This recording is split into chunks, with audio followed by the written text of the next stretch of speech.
pero solo de huesos y cadáveres. Lo pone. El primer juvenil. ¿Verdad? Y además es una buena alumna y trabajar. Y cae un poco. A ver.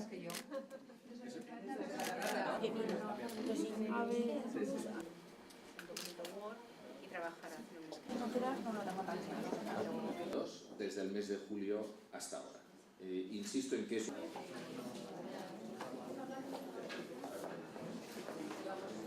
lo que podríamos denominar, ¿no?, las competencias de tipo más tecnológico. Con la modernización que hemos planteado del sistema educativo, con el cambio metodológico que han supuesto las nuevas tecnologías en las aulas, creo que hemos contribuido a que Aragón tenga uno de los mejores resultados de España, pues tanto en el informe PISA como en otros parámetros que podemos evaluar.